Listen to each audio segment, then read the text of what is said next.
There was a time when mornings felt like punishment. The alarm would ring and I'd hit snooze, again and again. By the time I got out of bed, the world was already loud, rushed, and halfway through the day. And me? I was behind, mentally, physically, emotionally. But one small decision changed everything. I started waking up early, not for work, not because I had to, but because I needed to find myself again. This is that story, and maybe in it, you'll see a little piece of yourself too.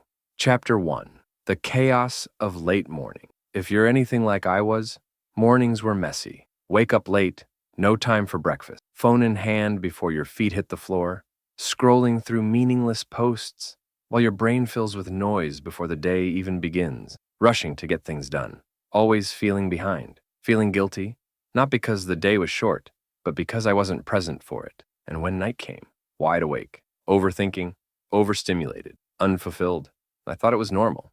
But deep down, I was exhausted, not just physically, but spiritually too. Chapter 2. The First Morning. One night, out of frustration, I set my alarm for 6 a.m. Not to go for a run, not to hustle harder, just to see what it felt like. That morning, the alarm rang, and I got up. I don't know how or why, but I did.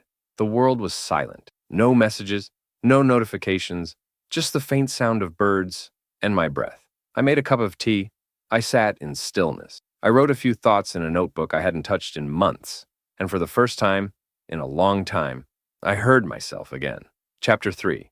A New Kind of Peace. There's something sacred about early mornings, when the world is asleep and everything feels possible. No noise, no rush, no pressure to be anyone but yourself.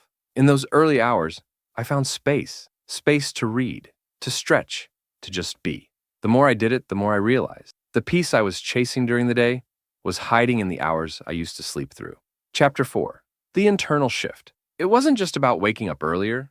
It was about choosing myself before the world chose me. You see, when you wake up late, your day is reactive. Everything feels urgent. Everyone needs you. But when you wake up early, your day is intentional. You lead. You decide what matters. It's in that quiet space that I learned something powerful. I wasn't lazy. I wasn't unmotivated. I was just overwhelmed, and mornings gave me back control. Chapter 5. The Mind-Body Connection. As the days passed, something strange happened. My mind became clearer. My anxiety softened. I felt more energized, even with less sleep, because now I wasn't just waking up to an alarm. I was waking up with purpose. I started walking in the morning.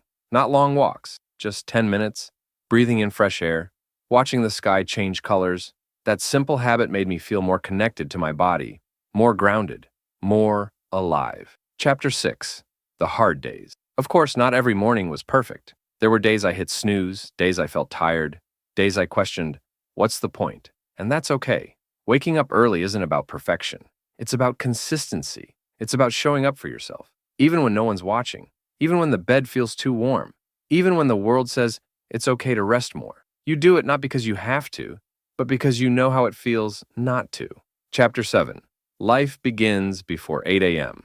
Looking back now, I realize something. My biggest breakthroughs didn't come during some productivity hack. They came during the quiet moments at sunrise, when I was journaling, when I was listening to the silence, when I finally had time to ask myself, how am I really doing?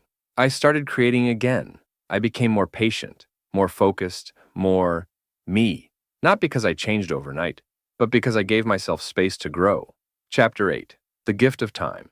Waking up early didn't add more hours to my life. It gave me ownership of the hours I already had. And that changes everything. Because now when the world wakes up, I'm ready. I've already checked in with myself. I've already grounded my thoughts. I'm not chasing the day anymore. I'm walking with it. And that shift, that's the real transformation. If you're feeling stuck, overwhelmed, or lost, try waking up a little earlier. Not to be productive, not to impress anyone, but to meet yourself again, before the world asks you to be everything else. You don't need a miracle morning. You just need a few quiet minutes to remember who you are, to breathe, to begin again. Because sometimes the change you're looking for starts before the sun comes up. If this video spoke to you, take a moment to share it with someone else who needs a gentle reminder. And if you want more peaceful, honest stories like this, subscribe. We're building a space for calm minds and slow morning together.